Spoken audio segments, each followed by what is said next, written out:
All right, so today I want to talk about mount research, and I want to analyze three critical factors because in this game you really do have limited resources, and it's been proven on almost every server, on every single account, that when you focus on one main troop type, you're going to have a much better success rate in the field of battle. And that holds true with all of our research and all of our other resource allocation, right? And so that's kind of the main focus of this video when it comes to deciding on your mount research. So I want to talk about the left versus the right side first. So when it comes to mount research, the left side is focused on breeding. Okay. So you've got proficiency increases, you've got inheritance chance increases, you've got attribute increases, and you have mutation chance increases. For me, the low percentage increase per, research is honestly not worth it to me. I don't really think it's something you should focus on first. Obviously, you can see I did a little bit just to kind of help with kind of that initial push on mounts. But going up, zero point 0.1 something percent chance increase. And again, these are just chances. These aren't for sure things. It's really not a good allocation of your insight points. And that's what it costs to do mount research, is insight points.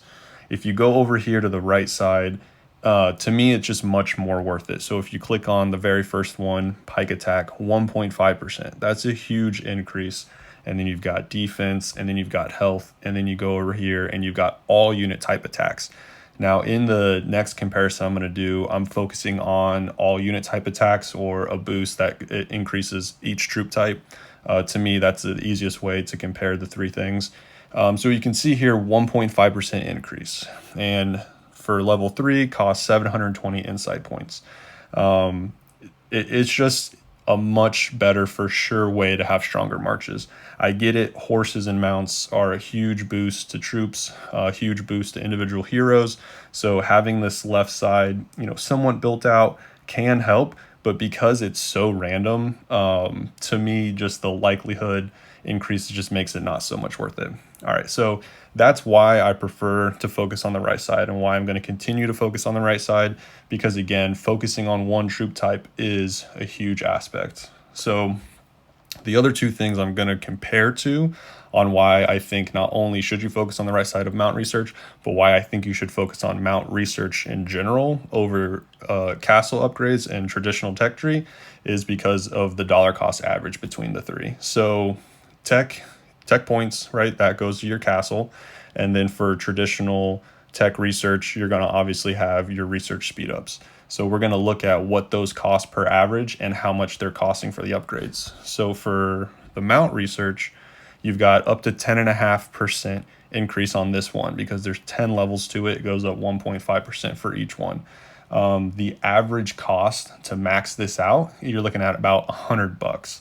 And then when we go and look over at the tech tree and also the castle upgrades, the dollar cost average is actually, a lot higher. And I'll show you those. But also a big point for why I think you should focus on mount research first, especially if you're free to play or mid spender, is because you only need to upgrade one each time you want to advance a row. So row advancement's huge. It's huge in the tech tree, it's huge in the castle upgrades, and now obviously it's huge in the mount research. But it is a phenomenal change that the devs did, where you only need to go up one. So see, this one's locked, and all I have to do is just go up by one, and then I can move on through the rows. Again, that's important because you need to focus on one or two troop types. And so that allows us to not spend a ton of insight points on troops we're not using. I have 0 archer types. So if I had to go up to level 3 to advance to the next row, that would literally be wasted insights. So not only are insight points cheaper on the dollar cost average, but you also have to use less of them to advance further down the rows, so you can continue to focus on your main troop types, which is just, again, it's just a phenomenal reason why you should be focusing on mounts versus the other stuff. So, all right, let's move on. I'll show you guys the castle. And we're comparing three things that are not perfect comparisons, but they're pretty close. Because if you look here, at the armory, the technique points that it costs to upgrade is pretty similar to the insight points.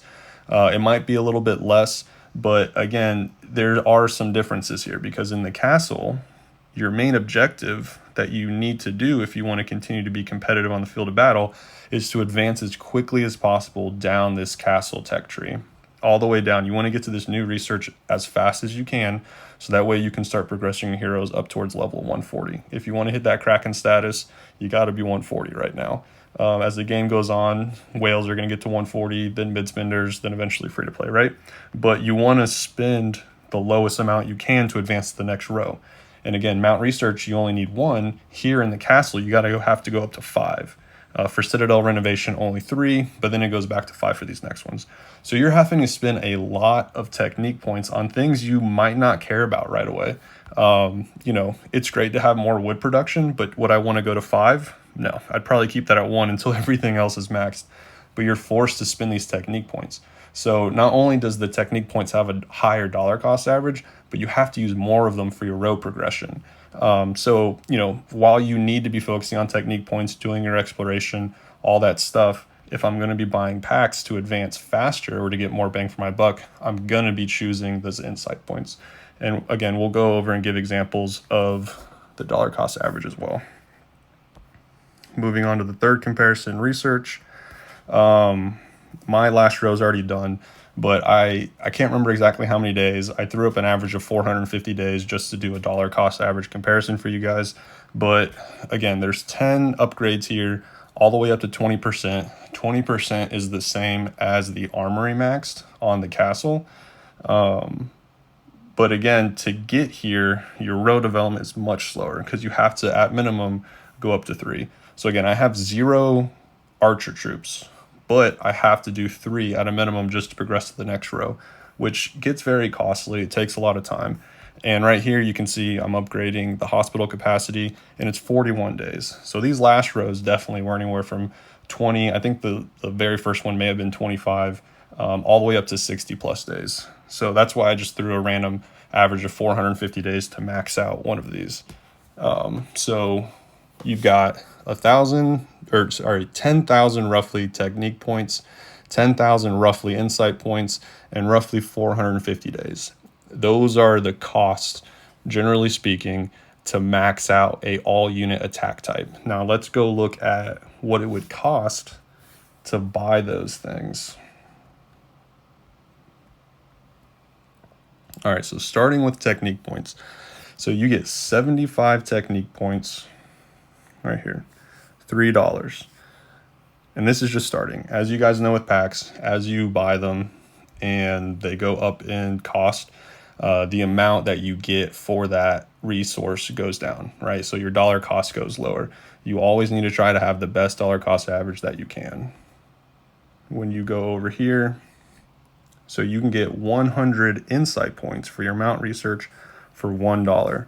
So that is significantly cheaper than the technique points. You only get 75 technique points for $3.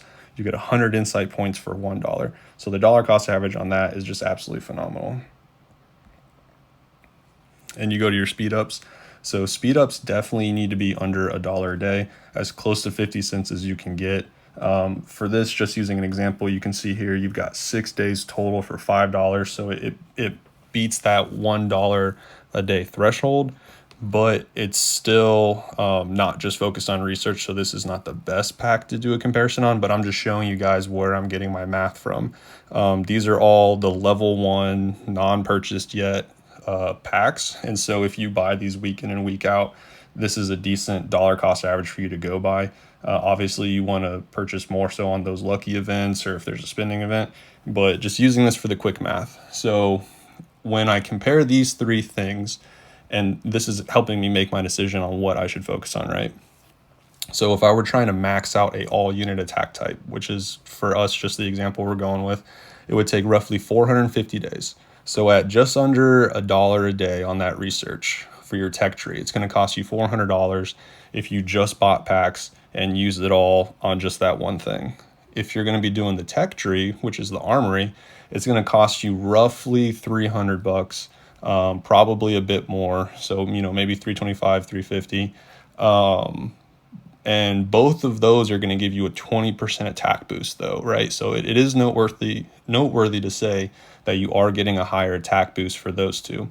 When you go to the mount research, you're looking at about $100 to max out that mount research. All right, so I'll pull that back up. And again, it is by far the cheapest one to max out, but you are only getting a 10.5 versus a 20% boost on the other ones. So while, the increase is close to half, the cost to actually get to this one is just so significantly lower that it makes it way more friendly for free to play and for mid-tier spenders to reach this. So if I was, either looking at buying a couple of packs or saving up or whatever the case may be, I would highly recommend that you guys focus on the mount research, because you're going to be able to get to these bigger boosts faster. It's going to be cheaper. And then, if again, you're a mid-tier spender, then you can refocus on your research. And I know it's kind of hard to split hairs and make the decision, but if you're looking at it purely on a dollar cost average, the mount research just wins. It really does. You're going to get more bang for your buck. Your troops are going to get stronger faster, and you still need to be focusing on the other things, but it just makes more sense. So yeah, that is the full-blown breakdown. That's why I'm definitely pushing more on the mount research, even though the other ones are done. It's just because it's making my troops stronger faster. So hope this helped.